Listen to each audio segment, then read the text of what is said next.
ガロアスは逃げている。 뜬금포 판타지. ここにガロアスを知る者はいない。 그때 俺かレイ君さっさとそれしまえ。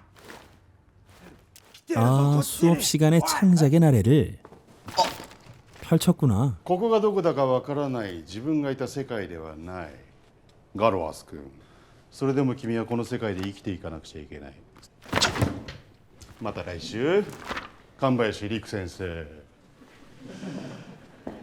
그리하여 야밤에 교수실 잠입. 나오다 딱 걸립니다.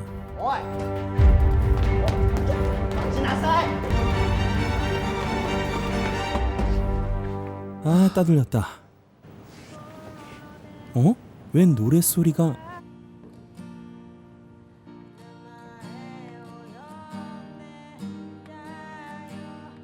자기도 모르게 이끌려 다가갑니다.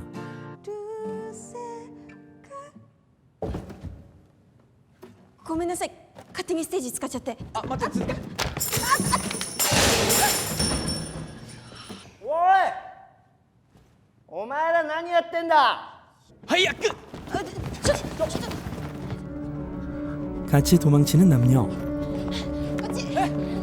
이때 리쿠의 머릿속에선 창룡 전기의 다음 얘기가 그려지고 있었죠.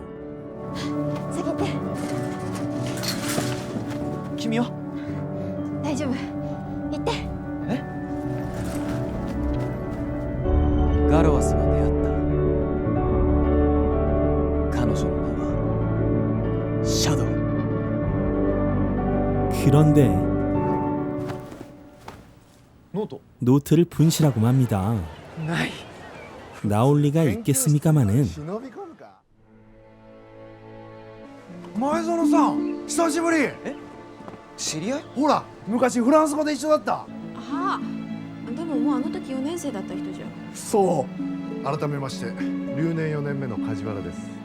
でこっちが神林、未来の大作家。 그녀의 이름은 마에조노 미나미. 넉살 좋은 유급생 카지 선배와 구면이었군요. これ。昨日はどうも。ほっほーふー。 참 사람 괜찮아요. 카지 선배. 何ですか？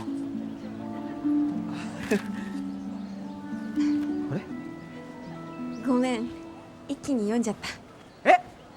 すごく良かった。 캬, 이런 칭찬은 남자를 미치게 하죠. だってすっごく良かった。ずっと聞いてたかったくらい。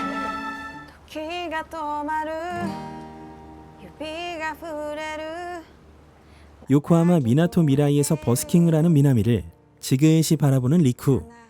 あの続きはどうなるの？今この先の展開を考えてるところ。相棒が出てくるといいんじゃない？俺もそう思ってた。前園さんと出会ってビビッときたんだ。こんなヒロインを求めてたって。 미나미를 만난 순간 상상했던 그 장면을 読ませてね。 리쿠는 완성하기로 마음 먹죠. 一人目の読者になってほしい。 두 사람의 간격은 점차 좁혀지고 연인이 되어 서로의 꿈을 나누고 함께 웃고 떠들며 사는데요. 조금씩 꿈에 가까워지는 건 리쿠 쪽. 미나미는 그저 리쿠에게 성원을 보냅니다. 마침내 창룡 전기 출간. 모처럼 둘만의 공간도 생겼으니 프로포즈. 결혼해서 부부가 됩니다. 리쿠의 기세는 멈출 줄 모르고 초유명 작가가 되는 반면 미나미는 자기 꿈과의 거리를 좁히지 못했고 먼 발치에서 리쿠를 바라보기만 할 뿐이었는데요.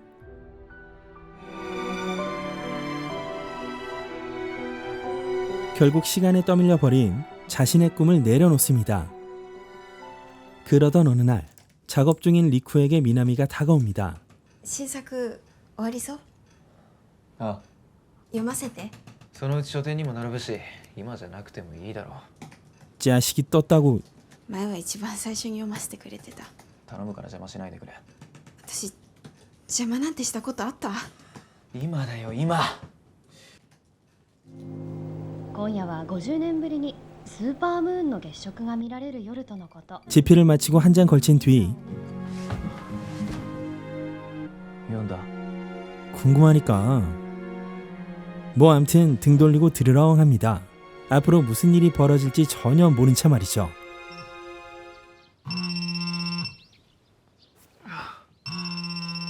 아 숙취. はいもしもし何してんだよ早く来い。編集長こいてどこにあ会社に決まってんだろ。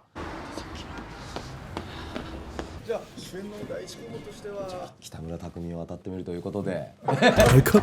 遅刻したのは謝るでも原作者を差し置いて主役候補を決めるなんてありえないだろあんたたち誰のおかげでここまで神林とっとと自分の仕事行け。ほらカメさん 편집장이 미쳤나? だとしたらあの態度はどうしたどうしたああ柏さん俺の方だよ 대흥분 리쿠를 진정시키는 건 역시 카지 선배. ガロアスがシャドウを失うのはこのシリーズを続けるためにも避けられない結果なんだよガロアス懐かしいな総流戦記完成したのかすごいな尊敬するよ木曜完売し。ちょっとどこに 오 사인회에 끌려왔어요. 근데 뭔가 이상. 얜 또 누구? 何座ってんだバカ。早く準備して。よし。ありがとうございます 이 세상이 어딘가 뭔가 확실히 이상합니다. 首都高速4号線で霞ヶなんだよ一体 라고 생각한 그때 大井ジャンクションまで7キロ。 그렇습니다.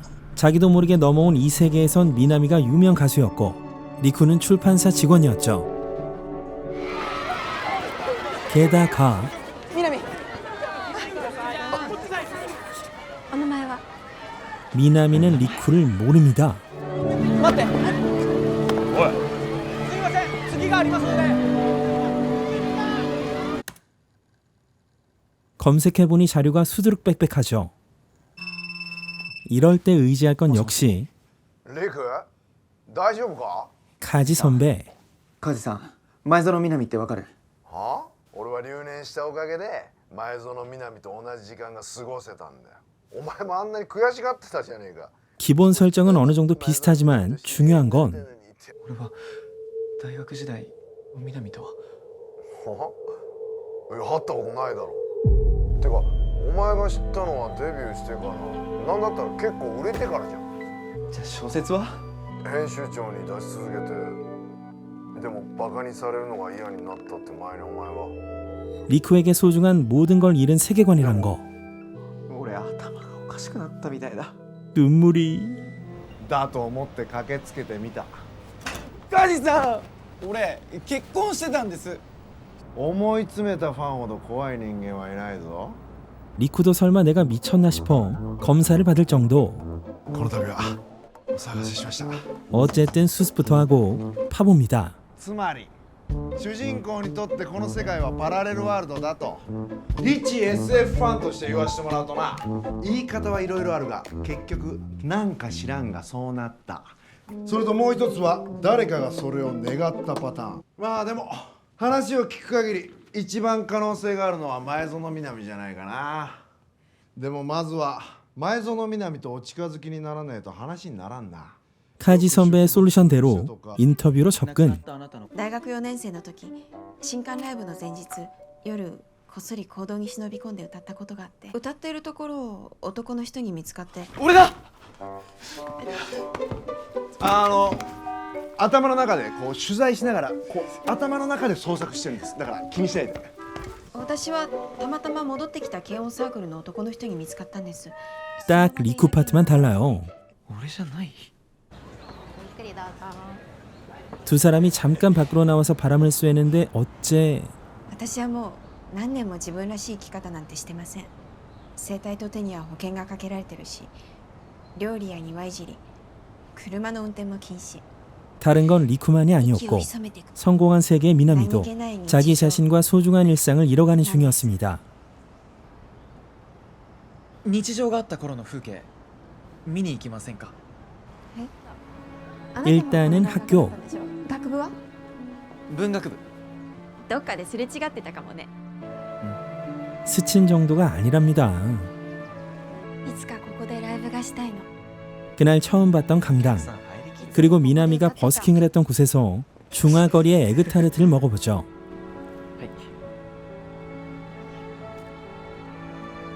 ありがとう。あの頃の自分を少しだけ思い出せたかも。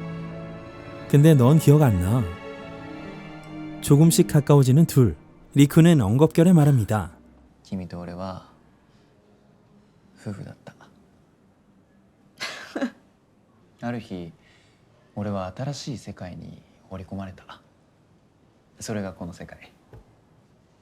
前いた世界は俺はヒット作に恵まれた小説家で君は俺の妻だっただけどこの世界では君は一流のシンガーで俺は君のただのファン。面白い話。 이걸 받아서 이번엔 미나미의 스토리를 들어볼까요? 8年前に出会ってたら私はあなたに一目惚れする。それですごく情熱的な恋をするの。それから私は歌手になってあなたはベストセラー小説を書く。でも売れてなかった頃と変わらずいつも一緒にいるの。旅行もたくさんして子供もたくさんできる。子供はいなかった。君もこのままいなくてもいいって。ダメよ。3人は育てたい。そうやって気づけば私たちはあっという間におじいちゃんとおばあちゃんになる。静かに2人で過ごすの。いい人生でしょ。そうだね。 그렇게 살고 싶어 열심히 소설을 썼던 리쿠. 하지만 동시에 정말 중요한 걸 놓치고 있었다는 걸 이제야 알게 됐습니다. ねえ、行きたいところあるの。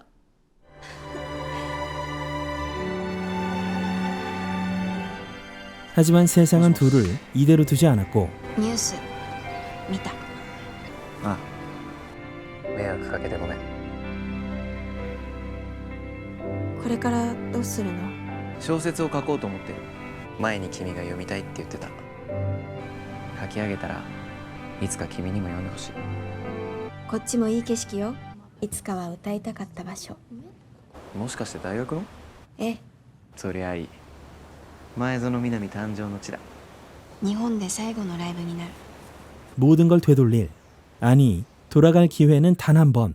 그날처럼 큰 달이 뜬 밤이죠. あの日世界が変わった夜も珍しい月の夜でした。だったら合わせ技一本だな。 어쩌면 작별이 될지도 모를 시간. 梶さん。改まらなくていいよ。あっちの俺とも仲良くな。走れ。間に合わなくなるぞ。はい。 이제 리쿠는 미나미에게 완성된 소설을 건네고 다시 돌아갈 결심을 합니다. 하지만 이 세계의 미나미와도 감정으로 연결된 지금 리쿠는 떠나게 될까요? 나는 내일 어제 너와 만난다 등으로 일본 감성 판타지 로맨스의 획을 그은 사실상 이 장르의 최강자인 미키타 카이로 감독의 신작이자 청춘 스타 나카지마 켄토, 싱어송라이터 미레이의 산뜻하고 절절한 연기를 볼 수 있는 영화 나를 모르는 그녀의 세계에서는 지금 절찬리의 극장 상영 중입니다.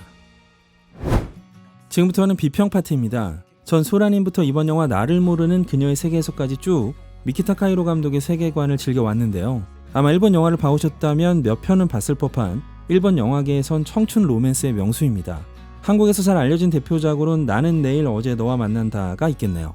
섬세한 작품과 세심한 감정 묘사, 때론 안타깝고 슬프지만 어딘가 모르게 응원하고 싶어지는 주인공들의 판타지 로맨스가 좋은 완성도와 엔딩의 적절한 정리 감각으로 빚어져 있어 극장을 나오는 뒷맛과 여운마저 깔끔하게 해줍니다.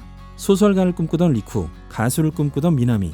그런데 리쿠 쪽이 그 꿈에 가까워지면서 미나미에게 소홀해진 사이 리쿠가 평행세계로 보내졌는데요. 거기선 미나미가 유명 가수, 리쿠는 출판사 편집자인 역전적 세계에서 자신의 실패를 수정해 나가는 리쿠의 고군분투가 아주 즐겁게 그려집니다. 이 영화는 패러렐 월드물 중에서도 온기가 있는 축에 속합니다. 캐릭터들에겐 악의가 전혀 없고 대신 각자의 이유로 어떻게든 열심히 살아가는 모습이 오히려 현대적인 청춘 군상극의 형태를 띠죠. 그런 면에서 리쿠가 어떻게 다른 세계로 보내졌는가에 대한 설명이 없다는 것이야말로 이 영화의 좋은 점이 아닐까. 인생에서 벌어지는 해프닝은 예정없이 자기도 모르게 다가오기 마련이고 어찌되었든 적응해서 살아가야 하는 거니까요. 순간순간 카메라 클로즈업으로 리쿠의 패닉과 미나미의 고민을 잡아내고 배경에 흩뿌려지는 건 정말 보기 좋은 요코하마의 전경. 특히나 빛과 색감 묘사에 충실해서 큰 스크린으로 보는 맛이 충실한 영화였습니다. 이 영화에서 특히나 긍정하게 되는 건 카지 선배입니다. 리쿠의 당황을 부드러움과 배려로 감싸주고 상황을 타개할 아이디어도 대부분 카지에게서 나오죠. 1.5군 주인공이 아닐까 싶을 정도로 매력적인 조연인데요. 그가 왜 리쿠의 상황을 빠르게 납득하는지 초반은 잘 알기 어렵지만 후반부로 갈수록 사연이 더해져 입체성을 띠게 됩니다. 이번 영화는 프랑스 영화 모르는 그녀의 리메이크입니다. 한국에선 러브의 시라는 제목으로 개봉을 했었는데요. 주인공이 소설가와 음악가라는 점은 동일하지만 몇몇 새로운 설정이나 요코하마라는 시공간, 그리고 그 정서가 주는 세세한 즐거움이 담겨 있었고, 특히나 원작과 다른 엔딩의 접근법은 미키타 카이로만의 멋진 해석이었다고 생각합니다. 청춘스타 나카지마 켄토가 얼마나 좋은 배우인지, 이번이 첫 연기라고 볼 수 없는 싱어송라이터 미레이가 얼마나 기분 좋은 재능을 가졌는지 여러 순간들을 지나면서 확인하실 수 있겠고요. 부디 많은 분들이 이 영화를 즐겨주시면 좋겠고, 특히 연인들이 있다면 꼭 추천하고 싶은 영화입니다. 있을 때 잘해야 돼요. 그리고 이번 영화가 마음에 드셨다면요, 미키타 카이로 월드의 다른 작품들도 감상해 보시길 권해드립니다. 이 영상을 보시는 분들께 영화 나를 모르는 그녀의 세계에서의 예매권을 드리는 이벤트를 마련했습니다. 자세한 내용은 영상 설명란과 고정 댓글을 참고해주세요. 그리고 지금부터는 또 하나 흥미로운 순서가 있습니다. 영화 나를 모르는 그녀의 세계에서의 미키타 카이로 감독과 만나 심도 깊은 이야기를 나눠봤는데요. 한번 들어가 보시죠. 안녕하세요. 미키타 카이로입니다. 로케이션이 아름답습니다. 한동안 감독님 영화에서 나가사키현과 효고현을 많이 볼 수 있었는데요. 이번 영화에선 유어 아이즈텔에서 보여준 가나가와현 요코하마시입니다. 어떤 기준으로 로케이션을 설정하는지, 그리고 물론 시각적인 것도 있겠지만 비용이나 지자체 지원 등 다양한 면의 이야기를 듣고 싶습니다. ロケーションもすごくこう純和風の場所じゃなくて、どっかこうちょっとアメリカンだったりヨーロピアンだったり少し洋風なこう空気感のあるところが、なんか例えばラストの学校、特に大学の行動とかはちょっと最後の2人とかちょっとロミオとジュリエットっぽく見えるようなこう雰囲気だったりとかっていうロケーションで、なんかこう日本のリアルなこう2人のドラマじゃない、まあもちろんパラレルワールドなんでファンタジーなんですけど、なんかそこのこう2人が過ごす世界もどっかこうおとぎ話のような空気感になればいいなと思って、そういう場所をチョイスしました。 역시 장면이 좀 보기 좋더라고요. 영화 10분쯤 지나서 미나미가 버스킹을 하고 나서 미나토미라이 부근을 지날 때 원경에선 빗방울의 번짐이나 bokeh가 아름다웠고, 가까운 데선 조리개를 확 좁혀서 찍었습니다. 자연광 장면을 보면 또 색온도가 따뜻하게, 그 프롤로그에서 보면 여름에서 가을까지 흘러가거든요. 촬영 감독과 논의할 때는 주로 어떤 주제를 이야기하시는지, 그리고 특별히 거치는 후반 작업 같은 게 있을까? どちらかというと、あんまりポスプロで色をいじるというよりは、やっぱり現場の空気をなるべくこう現場の光を良くしたいと思ってて、なるべく撮影の時点で美しい映像になるようにっていうのを心がけてます。で、特にやっぱりカメラマンと話すのは、その光の方向性というか、2人をなんか特にこうエモーショナルのシーンは、その感情がそのポジティブにこう感じているところは、その例えば逆光でこうシリアスなところは順光でみたいな、こう光のこう見た人の無意識に感覚的にそのムードを感じ取れるような光っていうのは意識して作ってますね。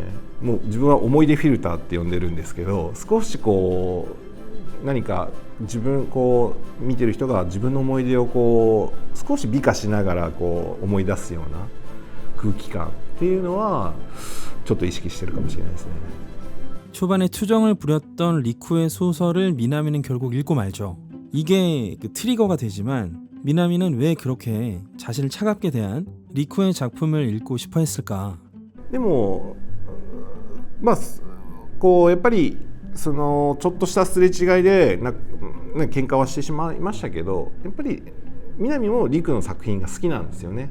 だからそのどっかでその小説の中に出てくるキャラクターを自分たちにも多分重ねてたから、それでその結末を知った時にすごくショックを受けたんだなっていうふうには思います。 제가 제일 좋아하는 장면이 하나 있는데요.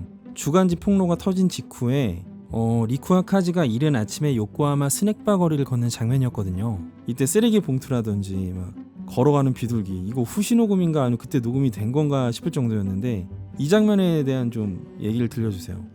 映画の神様がプレゼントしてくれます現場でもうカメラマンとカットもういいの撮れたって言って本当にたまたまちょうど本番の時だけ鳩が横切った 소녀와 토끼 주제가 제한 장면에서 미나미가 프로듀서의 차 뒷자리에 탑니다. 이걸 거리감의 묘사라고 생각했는데요. 미나미가 아나타가 키메루노 이렇게 말하니까 프로듀서가 뒤를 딱 돌아보고 이어서 미나미의 결의가 담긴 표정이 나옵니다. 미나미의 이런 변화는 리쿠를 만났기 때문이라고 봐야 할까요? 아니면 리쿠를 만나지 않았어도 미나미는 프로듀서를 벗어나고 싶어 했을까요? いやもう間違いなくリクと出会ったからだと思います。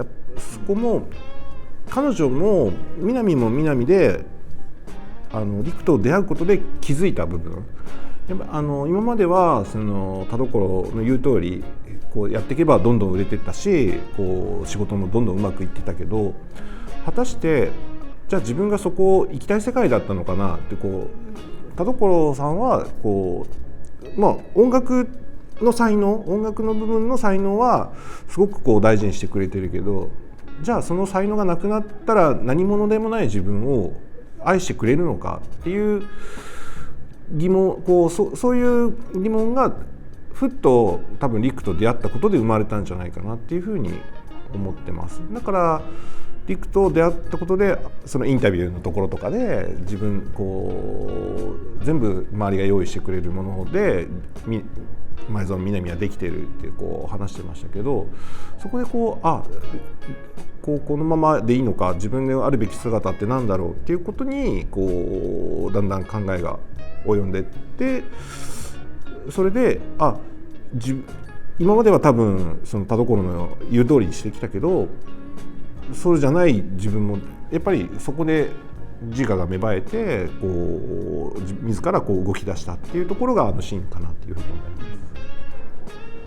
네, 미키타 카이로 감독이 어떤 심리와 작법으로 영화를 만들어냈는지 역시 좋은 사람에게 좋은 작품이 나올 수 있다는 생각이 드는 시간이었습니다. 거의 1시간가량 이야기를 나눴는데요. 이번 순서에서는 간략하게 편집된 내용을 전해드렸고요. 롱 버전은 곧 공개할 예정입니다. 앞으로도 크리에이터들과 허심탄회한 이야기를 듣는 순서들을 꾸준히 마련해 보도록 하겠습니다. 그리고 이벤트 기억하시죠? 오늘은 여기까지 하겠습니다. 영화 나를 모르는 그녀의 세계에서는 지금 절찬리에 극장 상영 중입니다. 지금까지 기묘한 KG의 K였습니다. どちら様ですか？いやこの人は私たちの大切な人よ。愛を知る